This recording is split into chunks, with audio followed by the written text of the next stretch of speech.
بص يا صاحبي، مفيش اي حاجة بتيجي بالسهل. تمام، السر مش في السرعة، السر في الاستمرارية. هاخدك النهاردة في تمرين الدراع. خلي بالك هتصحى تاني يوم الصبح مش هتبقى حاسس بدراعك خالص. فركز معايا قوي في التمرينة دي عشان البامب يبقى كده نفس اللي في الفيديو.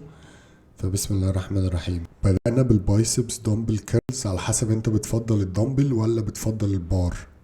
بعد كده ممكن تخش بالهامرز على طول، على حسب انت بتحب تميكس الترايسبس مع البايسبس ولا بتحب تلعبهم مختلفين. انا عن نفسي اوقات بحب اميكسها، واوقات بحب ان انا العب البايسبس الاول، واوقات بحب اعكس، على حسب انت واسلوبك وتمرينك وطبيعة جسمك. طبعا انا مش بجبرك ان انت تعمل حاجة، بس بالنسبة لي اهم تمرينين هما الكيرلز في الاول والترايسبس كلوز جريب.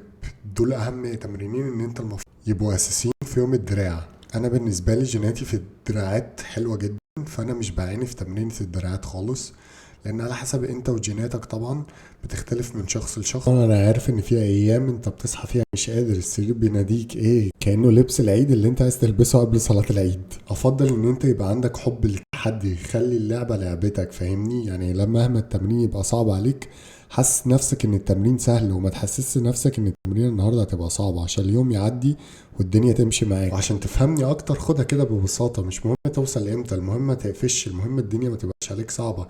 المهم ان انت تقول لنفسك ايه، والموضوع كله ضحكة صغيرة، شوية مجهود، وشخص مؤمن بنفسه، حتى لو الدنيا بتكون العكس. ولو عجبك محتواي ما تنساش تعمل